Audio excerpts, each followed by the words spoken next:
Okay, sorry, I somehow interrupted that video. So this is part 2. There's an eggplant with some cucumbers growing.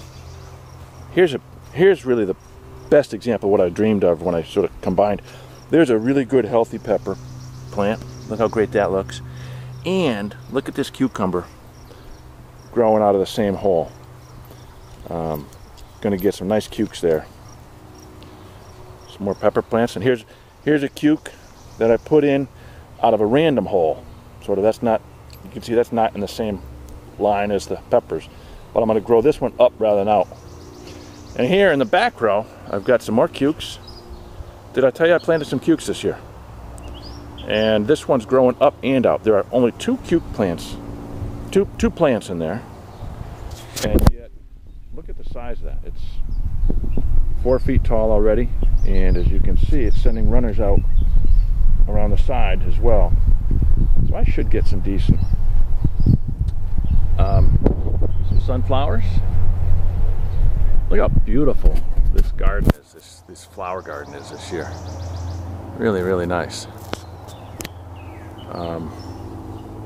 There's a nice big delicata vine, and here I think it's a good pepper plant, but it's a good sized pepper plant. It's going to have peppers, but I'm going to have to train the vine not to overtake it, or else I'll suffer. I'll get some delicata, but I won't get any peppers.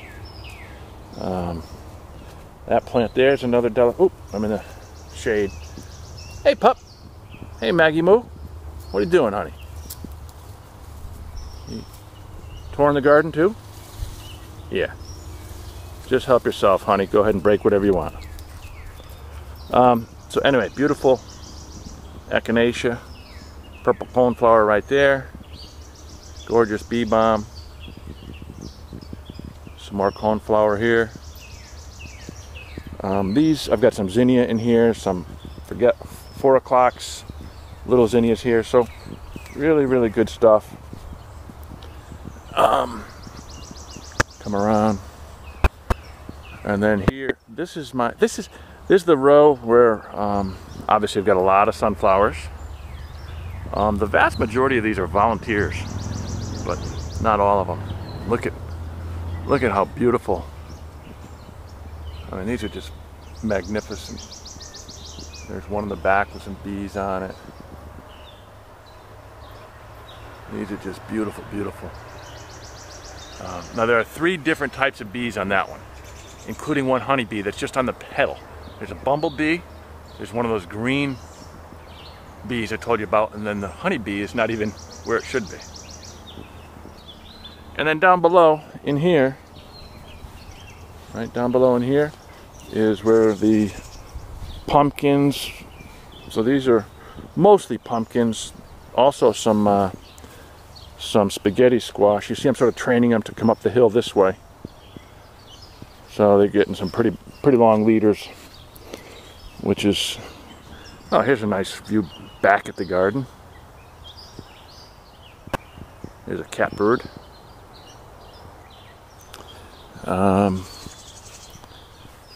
Let's go on over to my kale patch. So I'm here to pick some kale today. We're going to have some grilled salmon served over kale tonight. These big ones here in the middle, they're not kale, that's broccoli. And this is curly kale here. I think I told you, oh, and another beautiful sunflower. I think I told you how I use BT. Look at that. How beautiful is that? I use BT on all the brassica, and I don't see any white moths, and I haven't seen any sign of cabbage worms. So I'm guardedly optimistic about that. Here's the tomato patch. Been a little ambitious. You can see in between the tomatoes I've got some spaghetti squash, which is another sort of I guess it's a winter squash you call it, but it's good. I don't like it as much as the delicata, but it's good. It's better than pasta. It's stringy, so they call it spaghetti squash because you can use it as sort of a pasta substitute. And any sauce you'd put on pasta, you can put on that. Most of these tomatoes look pretty good. And then in here, lo and behold, cucumber, trained to go up, cucumber, cucumber, and cucumber. So I've got some tomatoes set already on these. How's this for a pot of peppers? Just take a look at this thing. I mean, I've got 7 pepper plants in there. At first, I thought it was going to be way too many. This is perfect. They're going to almost be support for one another. The stems are so thick. It's going to be magnificent. So here's a pot with just 4. No, from now on, I'm going to put 6 or 7 in every pot and let them grow like that. And I think the harvest is going to be significantly better.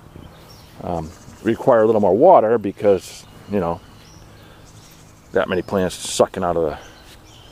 But you can see these are darn good looking peppers. Some are kind of small. But I've got peppers set. Here's a nice serrano pepper plant coming along. It's gonna be nice. Okay, just a couple more quick things. I'm also here to pick some Swiss chard. I'm gonna pick some Swiss chard, pick some squash. Here's some Swiss chard ready to be picked. There's some weedy beets. There's the next planting of Swiss chard. There's the next planting of beets. Some beans. A couple of zinnias in there for the butterflies. Hopefully hummingbirds, although I haven't seen a hummingbird yet this year. More beans. Recently planted basil that needs to be watered. Your favorite, kohlrabi. Pole beans, my favorite. And then some cabbage, broccoli, no, cauliflower, and Brussels sprouts. All right, last bed. Got a little eggplant there. Here's my okra bed. So this whole bed is okra. You can see the 2 lines down both sides. I did have an extra eggplant I put in here.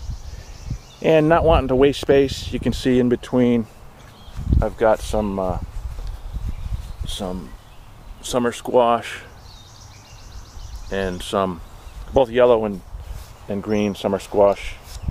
Frankly, we can never have too much of that, and I like giving it away, bring it to the office, you know, whatever I have left over. And oh, one last, yeah, you can see these figs. So here's a nice fig, nice fig, nice fig, nice fig. So I've got some good figs coming along here. Here's a very nice one. Hopefully I'll get some figs on that, but if they haven't started by now, I might not. It might be too late. But your favorite, kind of slow, started from seed. It's a slow grower to be sure. Ghost pepper. Ghost pepper. All right, well, I got the camera going. Oh, raspberries. I think I ignored the raspberries. Look at that. Just a fabulous growth of raspberries. Those, the effort I put in this spring to take the weeds out and to put in the chips really, I think, helped a lot because there's not a weed in there. Nice and thick. Really happy about that. And not much going on with the girls this morning. You know, a little foraging. Oh, there's some pollen that just went in. A little foraging in and out. There's some more pollen. There's some more pollen. More pollen. Wow. There's more pollen. That's a good sign because pollen is often, well, pollen is necessary to raise brood. And if they're not raising brood, they often don't bring a lot of pollen in. So that's a good sign. Okay. So I'm going to sign off from the garden, go do my harvesting and go get it cleaned, put it in the fridge, and then get back down here and do a little watering. Bye-bye.